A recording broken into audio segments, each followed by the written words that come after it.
കേരള കർഷക തൊഴിലാളി ക്ഷേമനിധി ബോർഡിന്റെ നേതൃത്വത്തിൽ അംഗങ്ങൾക്കുള്ള അതിവർഷാനുകൂല്യത്തിന്റെ രണ്ടാം ഗഡു വിതരണം നടത്തി. തടിയപ്പാട് ജില്ലാ ക്ഷേമനിധി ഓഫീസ് നടന്ന ചടങ്ങിൽ ക്ഷേമനിധി ബോർഡ് സംസ്ഥാന ചെയർമാൻ എൻ ചന്ദ്രൻ ആനുകൂല്യ വിതരണം ഉദ്ഘാടനം ചെയ്തു.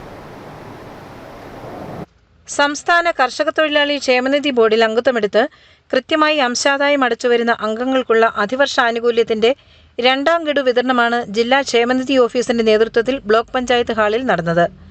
ആനുകൂല്യങ്ങളുടെ വിതരണോദ്ഘാടനം ക്ഷേമനിധി ബോർഡ് സംസ്ഥാന ചെയർമാൻ എൻ ചന്ദ്രൻ ഉദ്ഘാടനം ചെയ്തു.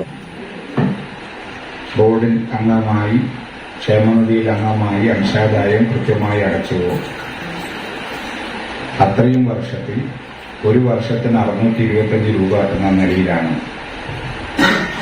അതിവർഷാനുകൂല്യം അനുവദിക്കുന്നത്.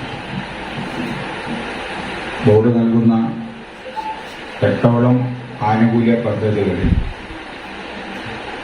ഏറ്റവും ആകർഷകമായ ഒന്നാണ് ഈ അതിവർഷാനുകൂല്യം എന്ന് പറയുന്നത്. ഇടുക്കി ബ്ലോക്ക് പഞ്ചായത്ത് ഹാളിൽ ചേർന്ന യോഗത്തിൽ ക്ഷേമനിധി ബോർഡ് അംഗം പി.കെ. കൃഷ്ണൻ അധ്യക്ഷത വഹിച്ചു. ഇടുക്കി ബ്ലോക്ക് പഞ്ചായത്ത് പ്രസിഡന്റ് ആൻസി തോമസ് മുഖ്യപ്രഭാഷണം നടത്തി. വാഴത്തോപ്പ് ഗ്രാമപഞ്ചായത്ത് പ്രസിഡന്റ് ജോർജ് പോൾ, ബ്ലോക്ക് പഞ്ചായത്ത് അംഗം ഉഷ മോഹൻ, ജില്ലാ ക്ഷേമനിധി ഓഫീസർ ആർ വിജയചന്ദ്രൻ, വിവിധ യൂണിയൻ നേതാക്കളായ എം.ജെ. മാത്യു, ഷേർലി ജോസഫ്, അലിയാർ, വർഗീസ് വെട്ടിയാങ്കൽ, ജോർജ് അമ്പഴം ഉൾപ്പെടെ ക്ഷേമനിധി ഓഫീസ് ജീവനക്കാരും പൊതുജനങ്ങളും ചടങ്ങിൽ പങ്കെടുത്തു. Idukki vision news, Idukki.